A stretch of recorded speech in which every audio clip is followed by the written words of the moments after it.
Blog Talk Radio. When you don't go to Geico.com, car insurance can be confusing. Like Swedish techno confusing. Bark, bark, meow, meow. Dance with me, purple cow. Bark, bark, meow, meow. Ooh, you lovely cow.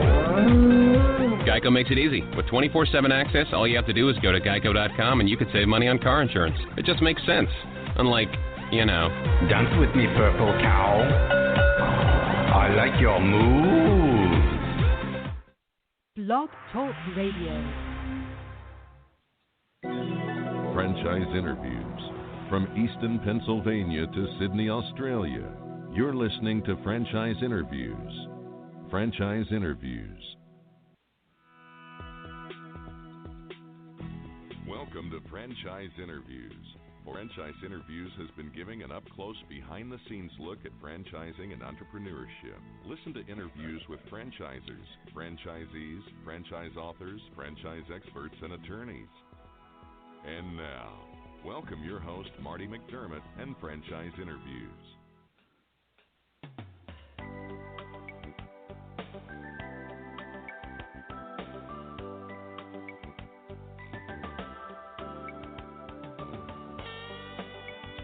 Hi, everyone, and welcome to a very special edition of Franchise Interviews, where for over 9 years, we've been asking the entrepreneurs one-on-one. I'm your host, Marty McDermott. I'm the president of Franchise Interviews, and we have a great show today. We're meeting with Larry Sutton, the president and founder of RNR Tire Express and Custom Wheels. And established in 1999, RNR has been a leading provider of custom wheels and tires with easy payment options. RNR has grown to over 100 locations with several stores scheduled to open in the U.S. over the upcoming months. So I'm going to talk to Larry about that in just a moment on Franchise Interviews. So stick around because we have a great show.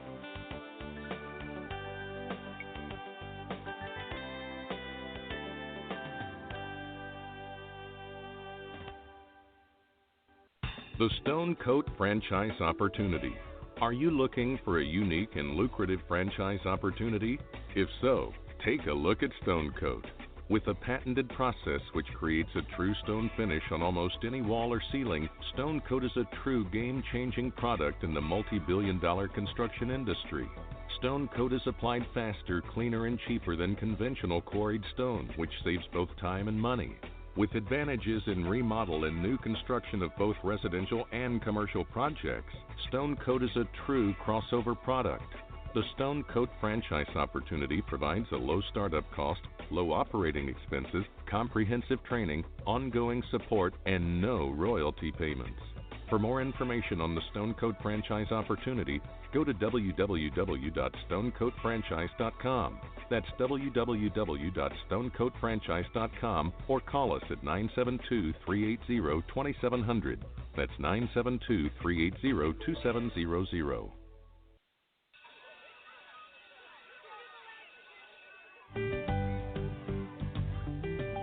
Franchise Teacher.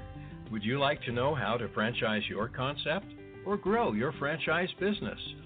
Meet the experts at Franchise Teacher. The goal of Franchise Teacher is to teach, coach, consult, and advise. The team of experts at Franchise Teacher will evaluate your business model and present you with a winning business strategy.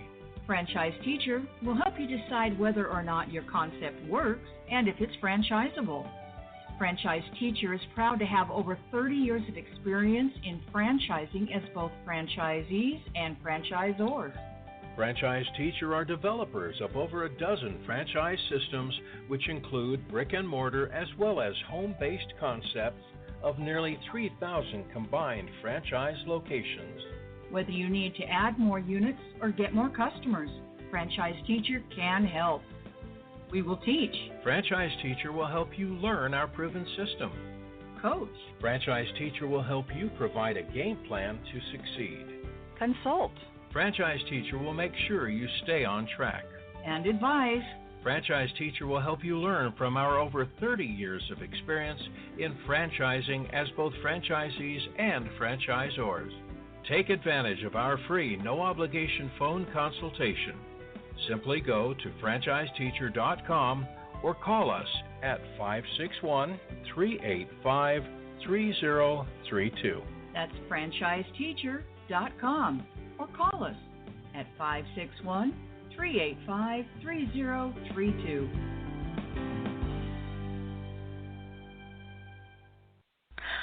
Hi, this is Connie McDermott, Administrative Assistant for Franchise Interviews, LLC, and you're listening to Franchise Interviews. Franchise Interviews. From Easton, Pennsylvania to Sydney, Australia, you're listening to Franchise Interviews. Franchise Interviews.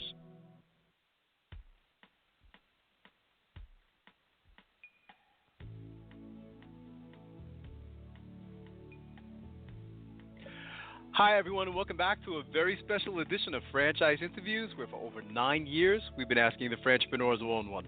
I'm your host, Marty McDermott. I'm the president of Franchise Interviews, and as we were saying earlier, we have a great show today. We're meeting with Larry Sutton, the president and founder of RNR Tire Express and Custom Wheels.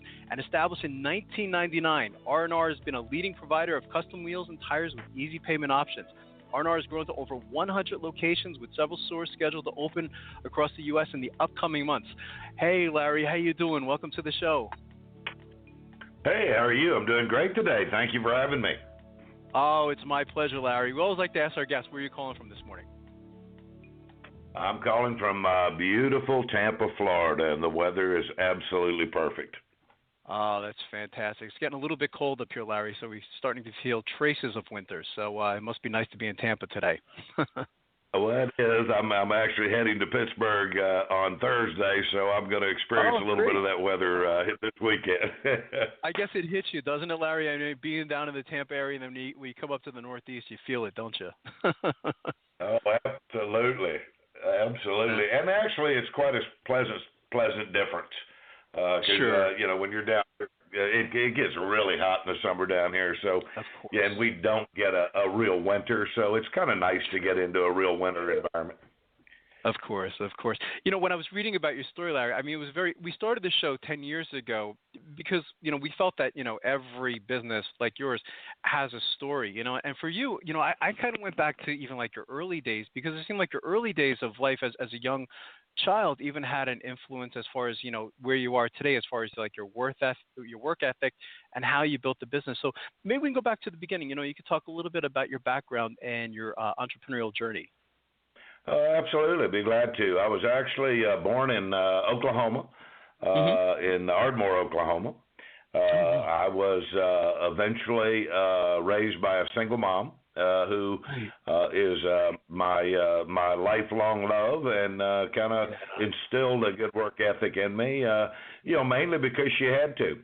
She worked hard. She had 3 children, and I saw her working hard to make sure that we had food on the table and had a good life. Sure. And I think watching that example of somebody that's willing to do what it takes to get things done, it just instills some really good early values and hard work ethic. Right.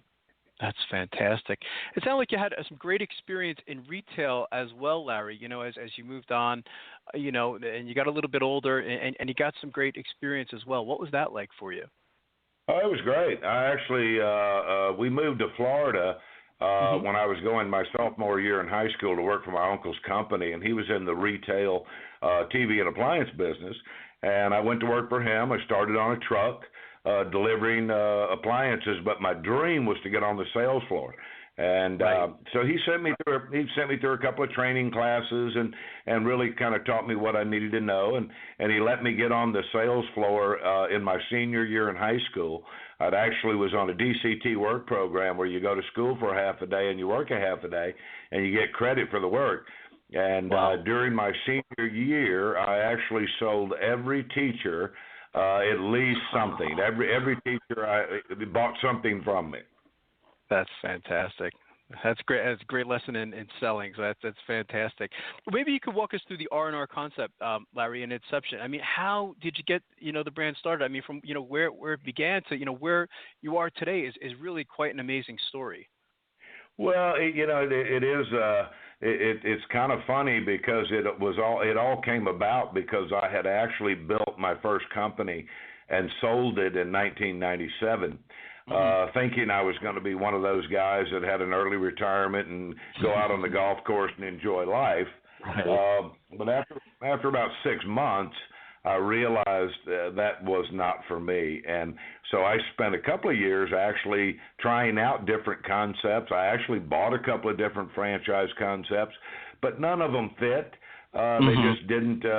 They didn't give me what I was looking for, and so I was actually talking to a friend in Atlanta about what I was going to do and what I wanted to create, and he mentioned that there was a company experimenting with tires out in Texas that I should probably take a look at. So, I did. I got on an airplane and went out and visited them, and I saw the beginnings of what they were doing, and having had a business and working for myself before, I said, well, I can do that. I'm going to go back and work on the concept. So I just came back to Tampa, did a little research on the wheel business, where it was economically and what the potential looked like, and decided that it was something I could really get into. Right. So it's not like you were exposed to franchising, Larry, which was interesting, which is probably, something that we'll talk about, how did you know, at what point, to kind of start franchising RNR then? Actually by accident. I had a pretty good reputation in the traditional rent-to-own business, where you rent TVs and appliances to own them, because I had 30 stores for a long time and had a good presence in the industry because I was on the national board of directors and considered a leader of sorts, one of the leaders of the industry. So I had a lot of people that were familiar with me and trusted my judgment. And after I started my business, of course, they heard about it, and somebody called me and said, hey, I want to come see what you're doing. And he came to town. He was my first franchisee. It was an interesting story because he was actually one of the gentlemen that was involved in the original creation of renting to own, the rent-to-own model out in Kansas. So it just came all the way. It came all the way back around. He came to Tampa. He looked at what we were doing for a couple of days, and he said, "Hey, I want to do this." And I said, "Well, I'll help you. Just go ahead and do. I'll help you get started. I'll give you my manuals and help you come out with a name and blah blah blah." And he said, "No, you don't understand. I want to do exactly what you're doing, and so what we need is an agreement." And so we called an attorney we knew. He helped us forge an agreement. And before you know it, 6 months later, someone else showed up and wanted to do the same thing, and so we forged that agreement. And before you know it, I'm a franchise. That's a great story, yeah. And it's great too, Larry, because it sounds like you have that empathy because you've been on both sides of the fence. Being an entrepreneur, and of course now being a franchisor, you can put yourself in the shoes of the franchisees and the entrepreneurs, can't you? Oh, absolutely, and we actually run 14 of our own stores, so we're in the business as well. So we experience and see exactly what they do. Right. Yeah, and I think that's so important, having the corporate models as well. So I think that's great. How does RNR's business model differ from the competition, Larry? Well, mainly because of the options that we provide the consumer. When a consumer goes into a traditional tire store, if they don't have a credit card or cash, they're going to walk out without tires. Because the reality is tires have gotten so expensive over the past a few years. So when they go there, they don't have the same options. When they come into our store, they have all the options. They can take advantage of our 120 days same as cash program, which is, quite frankly, our most popular program, where people just make a minimum payment to get started and then pay it off in 120 days, and they never pay more than cash. Well, that's not available at all of our competitors at all. And then if they change their mind, they don't want to pay it off, they can continue to make a payment that suits their budget and pay it off anytime they want and get a discount for doing so. We actually take off half of the balance whenever they pay it off. so that we're sure they're not paying any additional charges on top of what they want to do. But by the same token, if they want to come into our store and pay cash, they're welcome to do that too. And because we're growing the way we grow, and because we have the alternative selections that we have, we're able to provide them with the best cash price as well, if that's what they want to choose to do. That's fantastic. The majority of our listeners, Larry, we call them aspiring franchipreneurs. Most people listen to franchise interviews because they're interested in franchising. What do you look for? I mean, who is your ideal franchise candidate?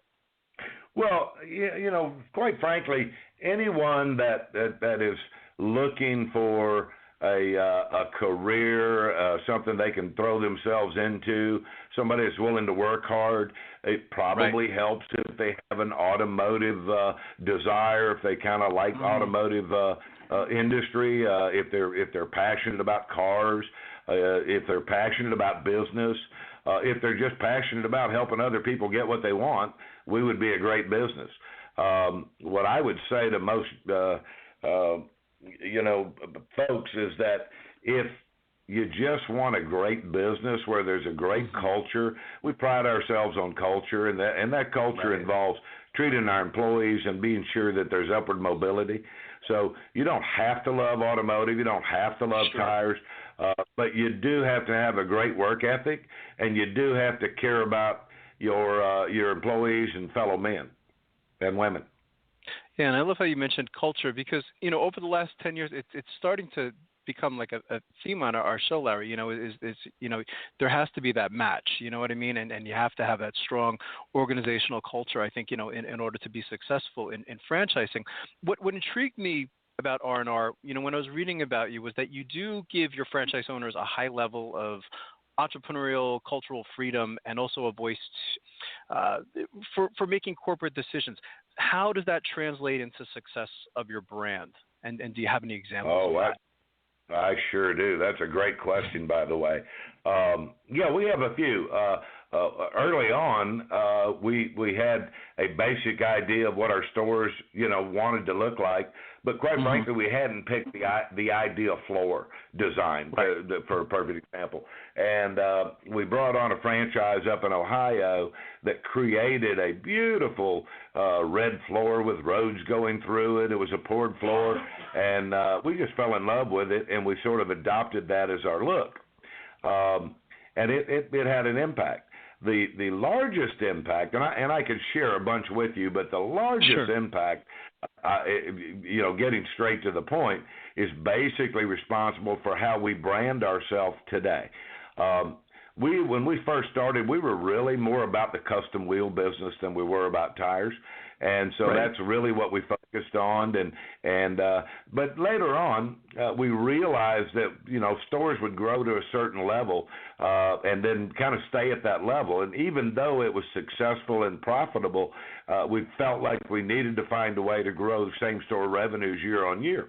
And so we looked at the passenger tire industry and how large it was. It was about $20 billion when we first looked at it, and said, man, we really have to find a way to get into the passenger tire business. And for a couple of years at the franchise meeting, we talked about it and said, how can we make that move and get known as a tire dealer as opposed to a wheel dealer?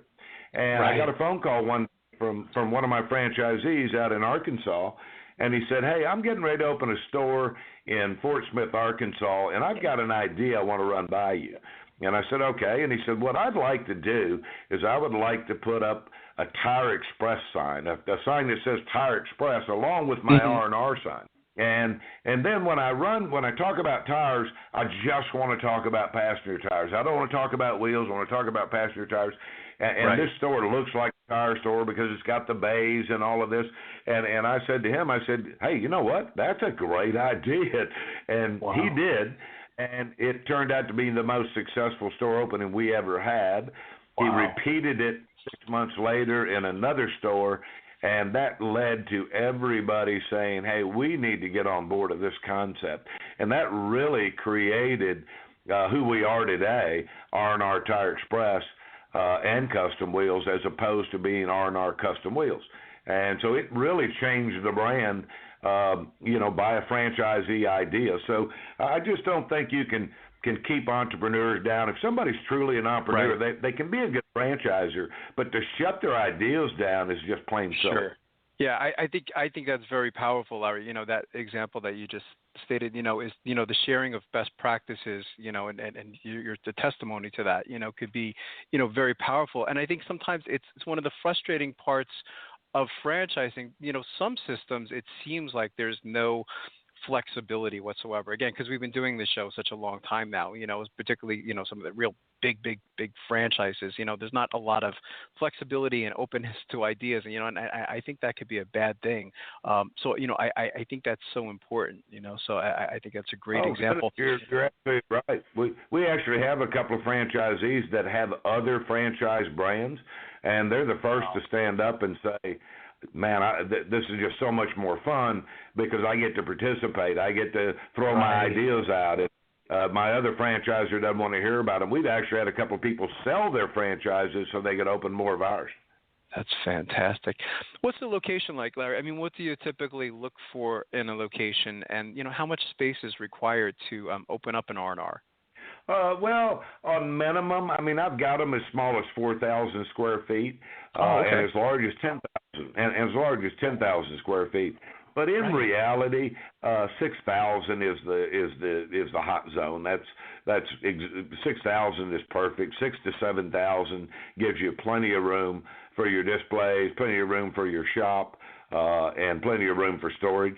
So 4,000 handcuffs you a little bit on storage, but we got some very successful 4,000 feet locations. And as far as the look, we are trying to appeal to regular America. Sure. Interesting enough, a lot of women are tire buyers. They're the folks in the family that take care of the tires, which is kind of a weird fact, but it really is that way. And so we want a nice environment where everybody can come into. If my mother walked in the door, God bless her soul, she's passed on, but if we want her like her to walk in the door and feel just as comfortable as everybody coming in to look for custom wheels. So we try to build a nice environment that welcomes. We want everybody to feel welcome, wanted, and important. So we try to be sure that we have our stores looking like that, and so when people walk in, they have that feeling. Wow, I think that's very powerful. So what are your growth and development plans for R&R, Larry? I mean, where do you see, if you could look into a crystal ball and see, where the brand is, 5-10 years down the road? I mean, you're currently up to, I think it's over 100 locations, and I know you have about this, I read almost 80 in the pipeline. Where do you see the brand in 10 years? Well, currently we know for a fact we have 25 locations scheduled for 2017. And that's if we don't ink another deal, which is unlikely. So it would be reasonable for us to assume that we could move the 25 to 35. And with current agreements in place in large development deals, we know the 25 number is rock solid on the existing franchisees. So a minimum of 25. Again, inking deals, if you just added 10 to that and opened 35 to 50 stores a year, from 100, good gracious, in 10 years, you could easily see 500 to 600 units. That's fantastic. In studying your background, I was mentioning earlier, Larry, I mean, you seem to have all the characteristics of an entrepreneur, and I was mentioning to you earlier that, our listeners to our show, we call them aspiring franchipreneurs.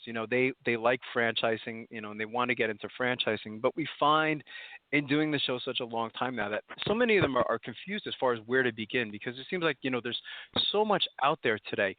What advice from everything that you've learned up to this point, would you give to our listeners in their quest to buy a franchise? Well, the biggest obstacle that every young entrepreneur is going to run into is money. There's just no question about it. I mean, to open one of our stores, it's not cheap. You've got to have money. What I would say to young entrepreneurs is to find relationships with folks that do have the money. Establish a relationship with somebody that could trust you, buy into your ideas, and possibly become a financial mentor to you.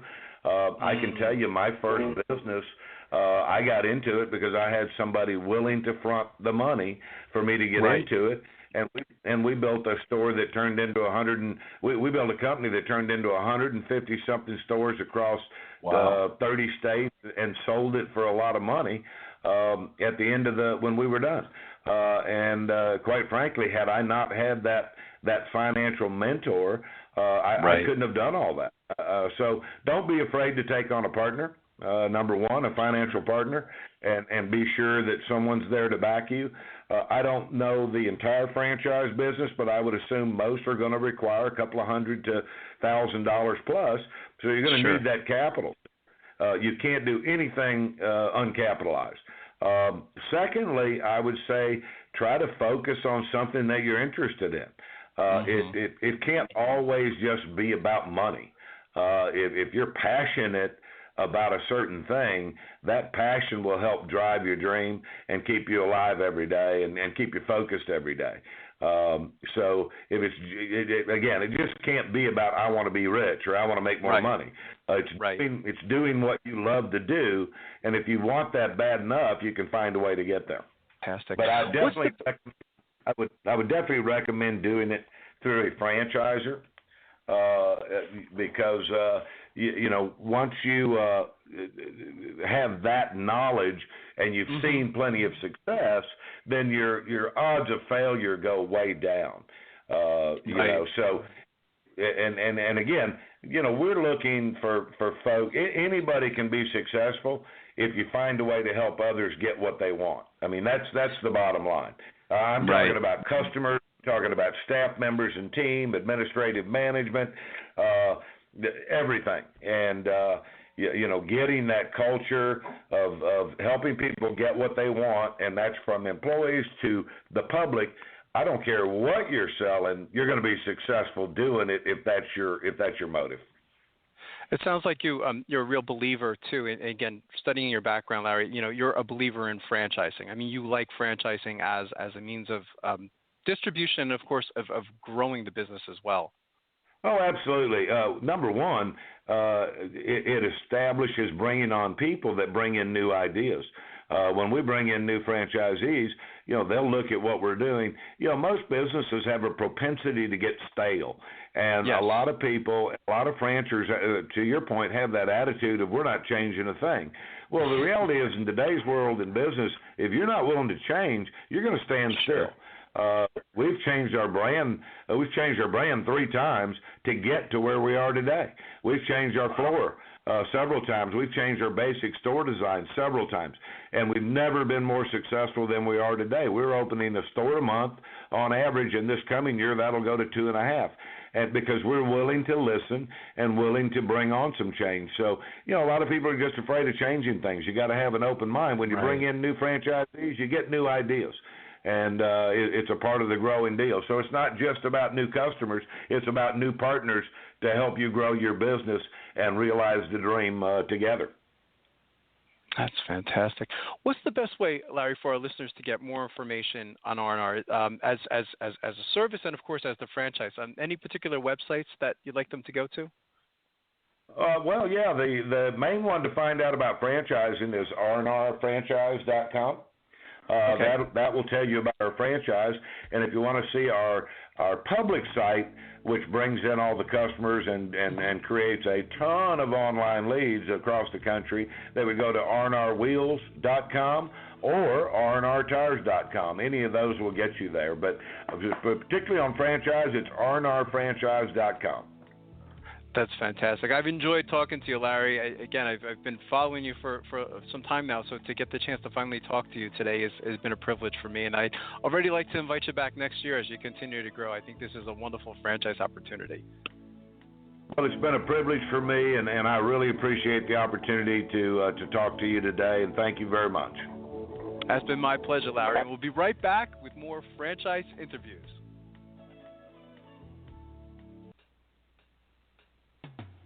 Coming up on segment 2, you're going to hear what every franchipreneur needs to know before buying a franchise. We're going to play a clip from our popular Great Quotes in Franchising podcast right here on Franchise Interviews.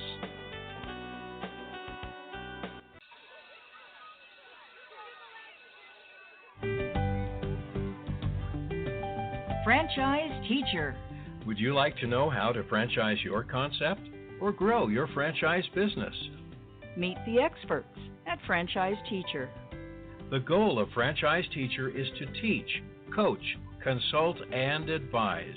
The team of experts at Franchise Teacher will evaluate your business model and present you with a winning business strategy. Franchise Teacher will help you decide whether or not your concept works and if it's franchisable. Franchise Teacher is proud to have over 30 years of experience in franchising as both franchisees and franchisors. Franchise Teacher are developers of over a dozen franchise systems, which include brick and mortar as well as home-based concepts of nearly 3,000 combined franchise locations. Whether you need to add more units or get more customers, Franchise Teacher can help. We will teach. Franchise Teacher will help you learn our proven system. Coach. Franchise Teacher will help you provide a game plan to succeed. Consult. Franchise Teacher will make sure you stay on track. And advise. Franchise Teacher will help you learn from our over 30 years of experience in franchising as both franchisees and franchisors. Take advantage of our free, no-obligation phone consultation. Simply go to franchiseteacher.com or call us at 561-385-3032. That's franchiseteacher.com or call us at 561-385-3032.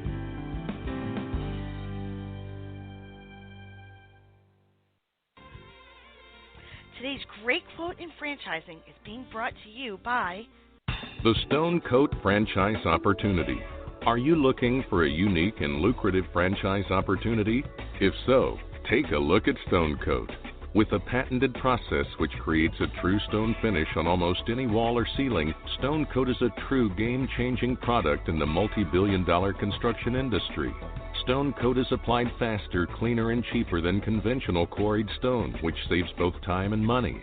With advantages in remodel and new construction of both residential and commercial projects, Stone Coat is a true crossover product.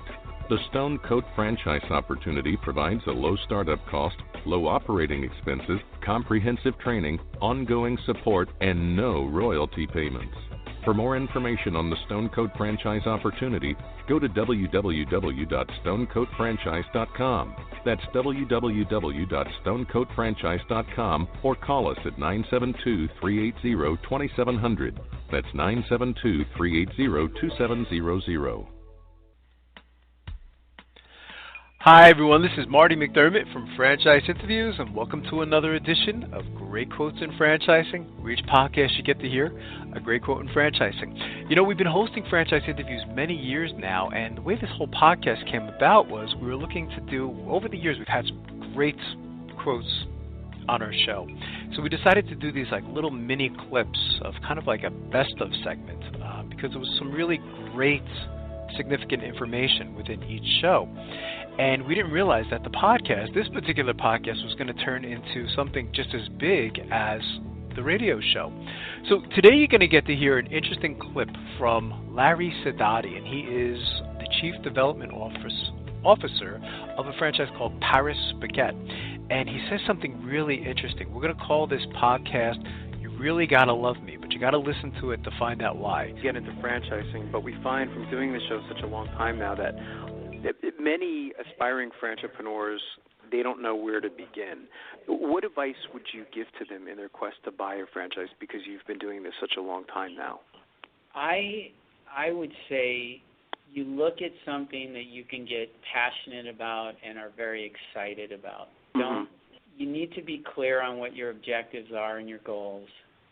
Right. You need to look beyond the superficial stuff. Like, again, I know money is extremely important, but you got to look past just the money part of it. You got to look at something that you can get heavily invested in emotionally and also financially, and that you believe in. And when I say that, the most important part of a franchise relationship is alignment. You have to make sure that you're aligned with that company that you would be getting involved with, and they're aligned with you. and which means you have to believe in what they believe in. You have to have similar values, and you have to make sure that you are in tune with the leadership of that company, that you know them intimately and understand what's driving them, and what you basically got to put yourself in the organization, right? And try to come out with a decision that you feel totally comfortable with and aligned with, and just make sure that all the pieces are in place and you do your due diligence. Don't get trapped into something that you think is a hot concept or something that looks great today, because there's a lot of here today is gone tomorrow, and I live in the capital of that right now. I can't tell you how many times I get the question, because, doing the show such a long time, Larry, is, from an aspiring entrepreneur, it's like, what's hot right now in franchising? And you're right. Yeah. I typically have the same responses. You might want to be a little careful about, what's hot today, because you're right. It's a lot of times it's gone in 5 years, isn't it? Yeah, and you also you've got to be aware of how easy it is to get involved in it, because if it's easy, people are going to spring up into it, sure. And it's going to get. There are, the pizza space right now is going through that. There's going to be a consolidation, because in every region there's no clear dominant player yet.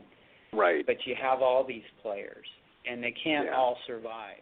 And no, they can't. Sooner or later, you can get caught up in something like that, saying it's really, really hot. It's a great concept, but when guys start putting 2 or 3 of them within 2 blocks of each other, and you start splitting the market, and everything becomes commoditized, that's a low barrier of entry category that can deceive you into a bad decision. I'm not saying it's a bad decision. I'm just saying it's an example of getting into something that is not really a high barrier of entry category, so you have to be very careful and make a very careful decision. Yeah, I think that's well said. And I like how you used on several instances in this interview, Larry, is you emphasize the word relationship. And a lot of times when someone will ask me, to describe a franchise, is that's what I describe it as. It's a relationship, isn't it? And you kind of put an emphasis also on that, having that trust in the franchisor is a key element of franchising, isn't it? At the end of the day, if you're married, this is your second spouse. Yeah, and well if said. you're not married, this is your first spouse. And anyone that's ever been married knows you better be completely aligned with who you're marrying, or else things don't go right. And that's that's very painful when it spins out and goes the wrong way. So, when I speak with franchisees, and I'm, one of the things that I often say is, look, we're going to be married. This is a contract, but it's a marriage. Right. And you really got to love me, because if you don't, I like that. It's not going to end well. And you just need to look at it as, hey, we're dating, and we're going to get engaged, and then we're going to get married, and we're not always going to agree, but at least we know that we can disagree and walk away and come back and agree on other things. It's got to be that kind of a relationship. That's great. We have this free quotes and franchising podcast. We're going to put that in there, Larry. I think that is great advice to our listeners. If you'd like to listen to that whole show with Larry Sadati of Paris Baguette, all you have to do is go to franchiseinterviews.com, go to our franchise interviews by category page, and then go to the food section, and you can actually hear that whole interview. It was a fantastic show, a podcast we did with Larry. And finally, we just want to thank everyone for making this podcast such a big hit. It's hard to imagine we've been doing this podcast, radio show, almost a decade now, so it's really quite incredible how quickly the time has gone by. So we want to thank everyone for listening, and we'll see you again soon with another edition of Great Quotes in Franchising from Franchise Interviews. Take care, everyone.